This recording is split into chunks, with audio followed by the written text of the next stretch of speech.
আমি আলোচনা কৰিম আজি কোশ্চিন নম্বৰ 2 ইয়াতে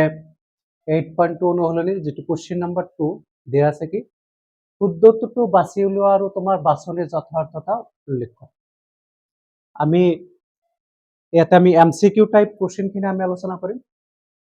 যত কোশ্চিন নম্বৰ 1 ত দিয়া আছে কি twice 10 30 degree divided by 1 plus 10 square 30 degree ইয়াৰ ভ্যালুটো আমি ডিটাৰমাইন কৰিব লাগে ঠিক আছে এতে সোয়া twice 10 30 degree divided by 1 plus 10 square 30 degree so এখানে যেহেতু তোমার এমসিকিউ টাইপ কোশ্চেন আমি ডাইরেক্ট অ্যানসারটো বাছি ওলাব লাগে পরীক্ষা যেহেতু আমি ডেসক্রিপটিভ টাইপৰ লিখিব নালাগে সো আমি যিমান শৰ্ট পাৰো আমি ট্ৰাই কৰিম এতে 2 ইনটু এতে সোয়া কি আছে 10 30 ডিগ্রি 10 30 ডিগ্রি ভ্যালুটো কিমান আছিল 1/√3 1/√3 আর তলত আছে কি 1 plus 10 square 30 ডিগ্রি অর্থাৎ 1/√3 স্কয়ার সো এটা আমি যদি কি করে অলপ সিম্পলিফাই করব আমি কি পাম 2/√3 এতে 1 plus 1/3 কারণ √3 স্কয়ার পেলে আমি পাম 3 পাম সো 2/√3 সো এটা আমি কিমান পাম 3 1 গুণ 3 আর একে 4 সো 4/3 পাম ইকুয়াল টু আমি এটা নিয়ে লিখে পাবো মানে √3 ইনটু 3/4 ঠিক আছে এবার 2 আর 4 আমি ক্যান্সেল আউট করলে এতে পাম 2 এতে √3 আর 3 ক্যান্সেল আউট করলে পাম এতে √3 সো √3/2 এতে আসোয়া √3/2 কার ভ্যালু হয় √3/2 √3/2 ভ্যালু হবো sin of 60 ডিগ্রি ভ্যালু ঠিক আছে sin of 60 degree okay so আমার অপশন A2 হবো ইয়াতে কারেক্ট ঠিক আছে এবার নেক্সট কোশ্চেনটা তোমার দেয়া আছে কি যে 1 minus 10 square 45 degree 1 minus 10 square 45 degree divided by 1 plus 10 square 45 degree so এটা যদি আমি চাও 1 minus 10 square 45 degree ডাইরেক্ট বহাই দিম কিমান পাম 10 45 degree 1 divided by 1 plus এতে 1 square আহিব so এতে 0 by এতে কিমান পাম 2 so 0/2 আমি কিমান পাম 0 ঠিক আছে so option D is correct এবার নেক্সট তোমার অপশনটা কি আছে কোশ্চেনটা কি আছে নেক্সট তোমার কোশ্চেনটা আছে কি যে sin twice a equal to 2 of sin a হয়তো যেতিয়া a equal to কি হবে অর্থাৎ sin twice এর ভ্যালুটো 2 sin এর ভ্যালুর সমান হব লাগিব ঠিক আছে এই ক্ষেত্ৰত এৰ মান কি হ'ব আমি নিৰ্ণয় কৰিব লাগে এতে sin 2a equal to twice sin a এবার সোয়া আমি ইয়াতে যদি এটা এটা ভ্যালু যদি আমি বহাই দিও প্রথম sin 2 ইনটু যদি 0 ডিগ্রি বহাই দিও এফালে যদি 0 ডিগ্রি বহাই দিও কিমান পাম 2 sin এতে এর মান হল 0 ঠিক আছে তো sin 0 কিমান পাম এর ভ্যালুটা পাম 0 এফালে কিমান পাম 2 ইনটু sin 0 ঠিক আছে সো 2 ইনটু 0 ইকুয়াল টু 0 অর্থাৎ অপশন এ2 আমার কি হবে শুদ্ধ হয়ে যাব ঠিক আছে এবার নেক্সট সোয়া ইয়াতে নাম্বার 4 কি আছে 2 of 10 30 degree divided by 1 minus 10 square 30 degree okay 2 into 10 30 degree value কিমান হয় 10 30 degree ভ্যালু 10 30 degree ভ্যালু পাম 1/√3 এতে পাম 1 minus কিমান 1/√3 স্কয়ার ঠিক আছে এটো অলমোস্ট কোনটো হইছো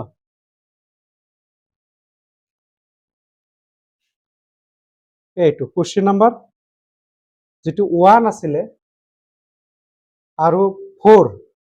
ইয়াতে জাস্ট কি আছিলে তলত কি আছিলে প্লাস আছিলে ইয়াতে কি আছে মাইনাস ঠিক আছে সো এটো ৰিজাল্ট আমি কেনেকুৱা পাম 2/√3 ডিভাইডেড বাই তলত ইয়াতে 1 মাইনাস 1/√3 স্কয়ার কিমান পাম 3 পাম ঠিক আছে সো 2/√3 ডিভাইডেড বাই ইয়াতে তলত থাকিব 3 সো 3 মাইনাস 1 কিমান পাম 2/√3 বাই ইয়াতে কিমান পাম 2/3 সো এটি আমি যদি ইকুয়াল করু সো 2/√3 ইনটু 3/2 সো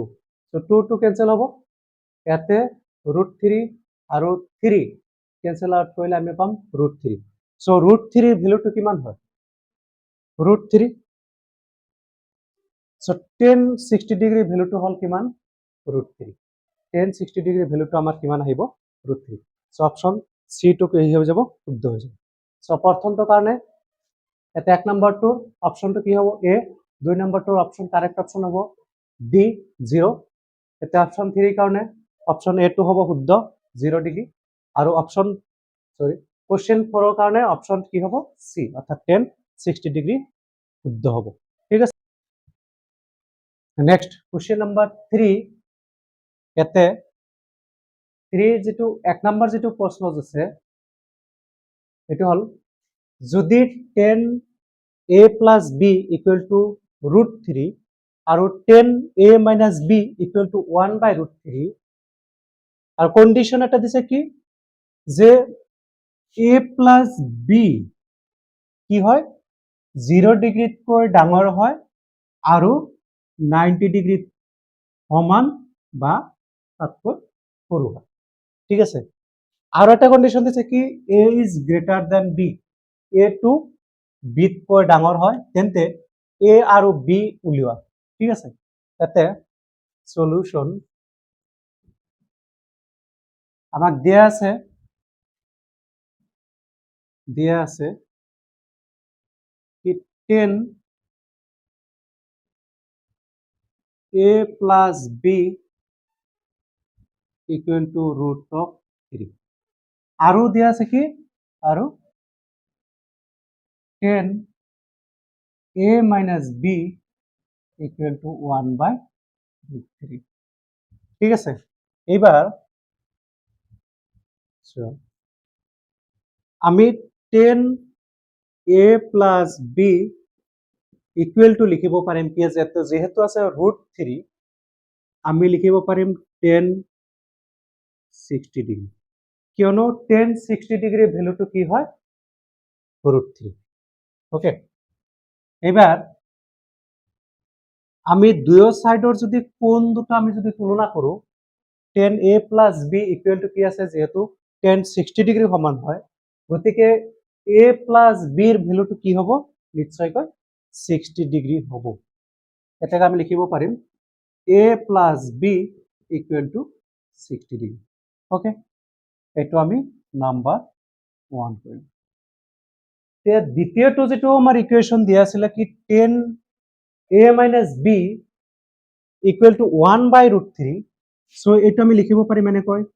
যে 10 a minus b equal to 10 30 degree কারণ 10 30 ডিগ্রি ভ্যালুটো হল কিমান 1/√3 so এটা আমি এনেকৈ লিখিব পাৰিম a minus b equal to 30 degree এটা আমি ইকুয়েশন 2 বুলি কনসিডার করি এবার আমি যদি দুয়োটা সমীকরণ কি করো যোগ করো 1 plus 2 যদি করে দিও তেতিয়াহলে আমি লেফট সাইড আমি কি করিম প্লাস করিম লেফট সাইড এর ফলে কি আছে a plus b plus a tour left side কি আছে বামপক্ষ কি আছে a minus b equal to right side কি আছে এফালে 60 ডিগ্রি প্লাস 30 ডিগ্রি ঠিক আছে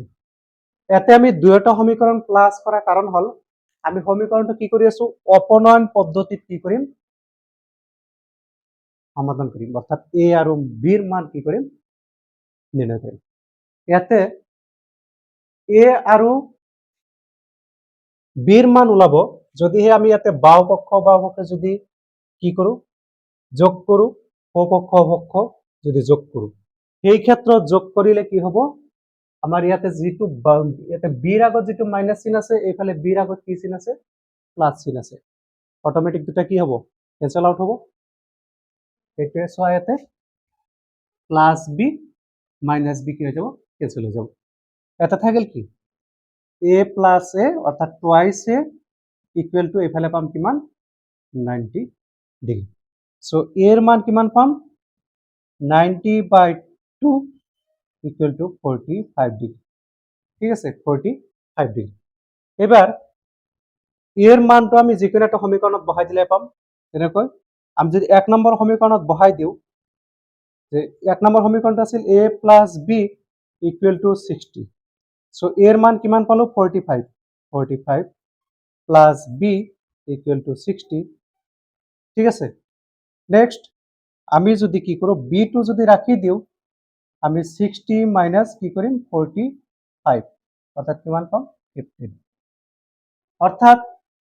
আমি এর মান পাম কিমান a ইকুয়াল টু পাম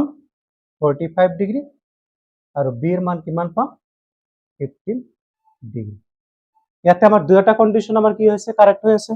দুইটা যদি আমি প্লাস করু 90 ডিগ্রিতকৈ সৰু পাম বা সৰুৱে পাম, সমানটো নহয়। তাৰপিছত আৰু কি আছিলে a is greater than b, a টো ইয়াতে অবভিয়াসলি কি হয় b তকৈ ডাঙৰ হয়। সো এই ক্ষেত্ৰত আমাৰ নিৰ্ণয় a এৰ মান হ'ব কিমান 45 ডিগ্ৰী আৰু b এৰ মান কিমান হ'ব 15 ডিগ্ৰী। ঠিক আছে এতিয়া কোশ্চেন নাম্বাৰ 2 3 যেটো 2 নম্বৰ প্ৰশ্ন আছে, আছে কি যদি sin x plus y equal to 1 হয়, cos x minus y equal to √3/2 হয়, আৰু x is greater than y, x to কি হয় y তকৈ ডাঙৰ হয়, আৰু এটা কন্ডিশন দি আছে কি x plus y এৰ মান 0 ডিগ্ৰীৰ সমান বা তাতকৈ ডাঙৰ হয়, আৰু কি আছে যে 90 ডিগ্ৰীতকৈ সৰু নাইবা তাত সমান হ'ব পাৰে, তেন্তে x আৰু y নিৰ্ণয় কৰা। সেই ক্ষেত্ৰত আমি কি কৰিব লাগিব x আৰু y এৰ মান আমি নিৰ্ণয় কৰিব লাগিব। ঠিক আছে সলিউশন দিয়া আছে যে sin x plus y equal to 1 আৰু কি আছে যে cos x minus y equal to √3/2। Okay এতিয়া আমি আগৰ প্ৰশ্নৰ দৰে এতে sin x plus y equal to আমি কি পাব পাৰিম sin 90 ডিগ্ৰী। তেতিয়া আমি কোন দুটো কম্পেয়াৰ কৰিব পাৰিম, এতে sin 90 ডিগ্ৰী ভ্যালুটো কি হয় 1 হয়। ঠিক আছে সো আমি ইয়াতে লিখিব পাৰিম x plus y equal to 90 degree. এটা আমি কোশ্চেন না এটো সমীকৰণ নাম্বাৰ 1 দিলো। এই ক্ষেত্ৰত আমি লিখিব পাৰিম কি cos x minus y equal to লিখিব পাৰিম cos 30 ডিগ্ৰী, কিয়নো cos 30 ডিগ্ৰী ভ্যালুটো হয় কিমান √3/2। সো therefore আমি ইয়াতে লিখিব পাৰিম x minus y equal to 30 degree. দুয়োফালৰ এংগেল দুটা আমি যদি কম্পেয়াৰ কৰো, এটা আমি নাম্বাৰ 2 দিছো, এটো ইয়াতে এই ক্ষেত্ৰত আমি কি কৰিব পাৰিম যদি দুয়োটা সমীকৰণ প্লাস কৰি দিও y টো কি হৈ যাব এলিমিনেট হৈ যাব, অপনয়ন হৈ যাব। সো আমি সমীকৰণ 1 প্লাস 2 কৰি দিম, কিমান পাম x plus y plus x minus y equal to 90 plus 30। Okay so ইয়াতে কি হ'ব y y ক্যান্সেল হৈ যাব, থাকিব কি x plus x that is 2x equal to 90 plus 30 কিমান পাম 120 ডিগ্ৰী। সো x কিমান পাম 120/2 implies x equal to 60 degree. ঠিক আছে এইবার এই x এর মানটো আমি যিকোনো একটা সমীকরণত যদি বহাই দিও, সাপোজ 1 নম্বৰ সমীকৰণত আমি বহাই দিছো, 1 নম্বৰ সমীকৰণটো আছিল কি x plus y equal to 90 degree. ঠিক আছে সো x এর মান আমি বহাই দিম কিমান 60। Okay plus y equal to 90 implies y equal to 90 minus কিমান পাম 60 ডিগ্ৰী, কিমান হ'ব y equal to 30 degree. So therefore x এৰ মান কিমান পালো 60 y মান কিমান পালো 90 ডিগ্ৰী আমাৰ কন্ডিশনটো ফুলফিল হৈছে x টু y কৈ ডাঙৰ হয় ইয়াতে 60 ডিগ্ৰী অবিয়াসলি কি হয় 30 ডিগ্ৰীতকৈ ডাঙৰ হয় এইটো হৈ গ'ল তাৰপিছত দুটাৰ যোগফলটো 0 ডিগ্ৰীতকৈ কি হৈছে ডাঙৰ হৈছে আৰু 90 ডিগ্ৰীৰ সমান বা কি আছিলে তাতে সৰু বুলি হৈছে ইয়াতে আমাৰ কি হৈছে দুটা প্লাস যদি কৰো আমি 60 প্লাস 30 যদি কৰো আমি 90 পাম অর্থাৎ আমার কন্ডিশন গতিকে এটা কি হৈছে স্যাটিসফাইড হৈ গৈছে সো এই ক্ষেত্ৰত আমাৰ সলিউশনটো কি হ'ব 60 ডিগ্ৰী হ'ব x এৰ মান আৰু y এৰ মান হ'ব 30 ডিগ্ৰী সো এটা একদম সিম্পল আমি জাস্ট কি কৰিম এইফালে ৰাইট সাইডত যিবিলাক ভ্যালু দিয়া থাকিব এই ভ্যালুখিনি আমি কি কৰিম ট্ৰিগনোমেট্ৰিক ৰেশিও বিলাকত আমি বহাই দিম ইয়াতে আছিলে 1 ইয়াতে sin 90 ডিগ্ৰী ভ্যালুটো 1 হয় ঠিক একেদৰে ৰাইট সাইডে কি আছিলে √3/2 ইয়াতে cos 30 ডিগ্ৰী ভ্যালুটো কি আহিব কিমান পাম √3/2 ঠিক আছে এতিয়া তোমালোকে ক'ব পাৰা যে ইয়াতে যদি sin 60 ডিগ্ৰী বহালে তো আমি √3/2 এ পাম বাট ইয়াতে কথাটো হল কি যে যদি আমি sin আনো এইফালে যেহেতু লেফটত কি আছিলে cos আছিলে আমি ট্ৰিগনোমেট্ৰিক ৰেশিও দুটা কি হ'ব বেলেগ বেলেগ হৈ যাব এই ক্ষেত্ৰত আমি এঙ্গেল দুটা কি কৰিব নোৱাৰো কম্পেয়াৰ কৰিব নোৱাৰো দ্যাটস হোৱাই আমি কি কৰিম দুয়োফালে সেম সেম ৰাখিম ৰাখাৰ পিছতে আমি এঙ্গেল দুটা কি কৰিব পাৰিম তুলনা কৰিব পাৰিম ঠিক আছে এবাৰ আমাৰ যেটো লাস্ট কোশ্চেন অনুশীলনীৰ যেটো কোশ্চেন নাম্বাৰ 4 হৈছে কি তলত দিয়াবিলাক সত্য না অসত্য কোৱা তোমাৰ উত্তৰৰ যুক্তি ভাঙিব ঠিক আছে ইয়াতে আমি কি কৰিব লাগে এইবিলাক সত্য না অসত্য জাস্ট আমি ক'ব লাগে আৰু আমি জাস্ট অলপ জাস্টিফিকেশন অলপ চাব লাগে সেইবিলাক কেনেকৈ শুদ্ধ বা কেনেকৈ অশুদ্ধ ঠিক আছে ইয়াতে নাম্বার 1 টো কি আছে sin a plus b equal to sin a plus sin b sin a plus b equal to sin a plus sin b এটো শুদ্ধ হ'ব নে অশুদ্ধ হ'ব বা সত্য হ'ব নে অসত্য হ'ব আমি এটো চাব লাগে ঠিক আছে ফার্স্ট অফ অল এটো কি হ'ব অসত্য হ'ব কিয়নো চোৱা আমি ইয়াতে a এৰ মান যদি কনসিডাৰ কৰো 30 b এৰ মান কনসিডাৰ যদি কৰো 60 ঠিক আছে তেতিয়ালে sin a plus b আমি কিমান পাম sin 90 ডিগ্ৰী ঠিক আছে sin 90 ডিগ্ৰী ভ্যালুটো কিমান হয় 1 ওকে এবাৰ চোৱা এখানে কাৰ সমান হ'ব লাগিব sin 30 degree plus sin 60 degree সমান হ'ব লাগিব এই দুটা আমি প্লাস কৰি চাম sin 30 ডিগ্ৰী ভ্যালুটো কিমান হয় হাফ হয় প্লাস এটা sin 60 ডিগ্ৰী কি হ'ব √3/2 সো আমি এটো কিমান পাম 2 এলসিএম হ'ব কিমান 2 1 প্লাস √3 সো দুটা আমি যদি ক্যান্সেল আউট করি আমি কি না পাম which is not equal to 1 so দুটা লেফট সাইড আর রাইট সাইড কি নহব সমান নহব সো এটো কি হ'ব অশুদ্ধ হ'ব তাৰ পিছত চোৱা যে sin থিটাৰ মান বাঢ়ি যায় যদি থিটাৰ মান বাঢ়ে অৰ্থাৎ আমি থিটাৰ মান বাঢ়ি যোৱাৰ লগে লগে বঢ়াই দিয়াৰ লগে লগে ইহঁতৰ sin থিটাৰ মানটো আমাৰ কি হয় বাঢ়ি যায় এটো আমি যদি চাৰ্টটো যদি আমি লক্ষ্য কৰো ঠিক আছে ইয়াৰ পৰা আমি দেখা পাও কি যে এই স্টেটমেন্টটো কি হ'ব শুদ্ধ হ'ব কাৰণ থিটাৰ মান বাঢ়ি যোৱাৰ লগে লগে 0 ডিগ্ৰীৰ পৰা আৰম্ভ হৈ কিমান লৈকে গৈছে 1 লৈকে গৈছে ঠিক আছে সো এটো কি হ'ব শুদ্ধ হ'ব তাৰ পিছত চোৱা cos থিটাৰ মান বাঢ়ি যায় যদি থিটাৰ মান বাঢ়ে এটো কি হ'ব স্টেটমেন্ট ইনকাৰেক্ট হ'ব অশুদ্ধ হ'ব কাৰণ যদি চাৰ্টটোত চোৱা ইয়াতে কি হৈছে যে 1 ৰ পৰা লাহে লাহে কি হৈছে 0 ডিগ্ৰী লৈ গৈছে 1 ৰ পৰা লাহে লাহে কি হৈছে 0 ডিগ্ৰী লৈ গৈছে তো এটো কি হ'ব সত্য হ'ব তাৰ পিছত কৈছে থিটাৰ সকলো মানৰ বাবে sin থিটা ইকুৱেল টু cos থিটা এটো ইনকাৰেক্ট কি হ'ব যদি চাৰ্টতে সুধি চোৱা যে তোমাৰ কেৱল কি আছে কোনটো মান মিল আছে ইয়াতে চাৰ্টত চাই লো কি আছে তোমাৰ sin 45 ডিগ্ৰী আৰু cos 45 ডিগ্ৰী ঠিক আছে কিমান হয় sin 45 ডিগ্ৰী 1/√2 cos 45 ডিগ্ৰী 1/√2 কিন্তু বাকি সকলো মান কি আছে বেলেগ বেলেগ আছে ঠিক আছে তাৰ পিছত চোৱা a = 0 ডিগ্ৰীৰ বাবে cot a সংজ্ঞাবদ্ধ নহয় এটা আমি চাৰ্টৰ পৰা ডাইৰেক্ট কৈ দিব পাৰিম কি এটো শুদ্ধ সো cot 0 ডিগ্ৰী সংজ্ঞাবদ্ধ নহয় ঠিক আছে তো প্ৰথমটো কি হ'ব অসত্য দ্বিতীয়টো কি হ'ব সত্য তৃতীয়টো অসত্য এইটো কি হ'ব অসত্য লাষ্টটো Please do subscribe, like, comment, share, and press the bell icon.